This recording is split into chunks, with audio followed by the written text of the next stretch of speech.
treballadors precaris de l'educació. Qui som nosaltres? Encara que moltes de vosaltres no ho sabeu, som el 50% dels que treballem a les escoles bressols i als instituts públics.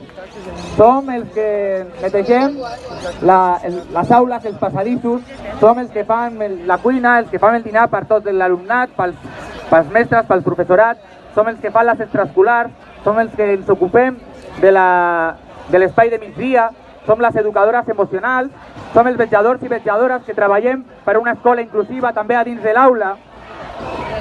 Som tots aquests sectors que, encara que som una immensa part de l'escola pública, no estem reconeguts com treballadors públics. Tots patim l'externalització, tots som part de les empreses externalitzades. Per primera vegada en molt temps, avui també hem fet vaga.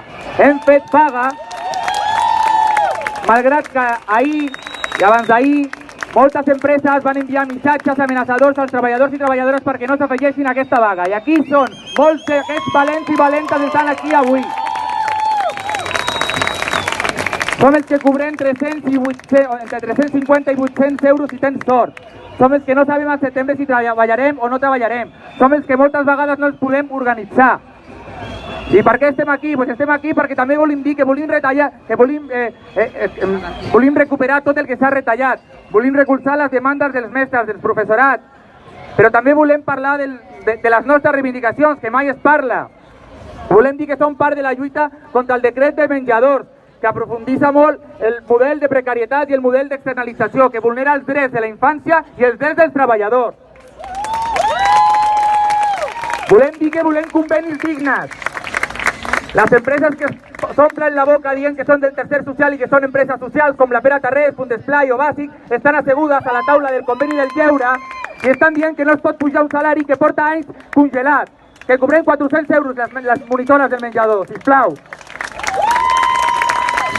Demandes laborals tenim moltes, podríem parlar hores, però volem concentrar en una molt important avui aquí, que és la qüestió de la internalització.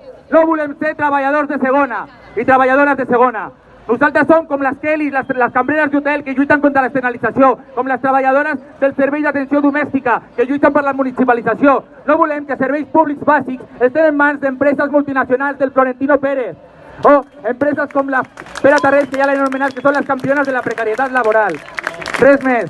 Volia fer una crida a tota la comunitat educativa a que ens recolzeu, a que demà els mestres, les professores, quan torneu a l'escola, parleu amb els monitors, amb els vetjadors, amb les educadores emocionals, amb tot el personal externalitzat i parleu de que ens estem començant a organitzar, que estem formant assemblees, que vinguin a la següent, que ens busquin per les xarxes, estem aquí, som aquesta colla. Sisplau, és molt important. Els precaris de l'educació hem dit prou, prou, i lluitarem per la internalització, contra l'externalització i per convenis dignes. Moltes gràcies. Som nosaltres!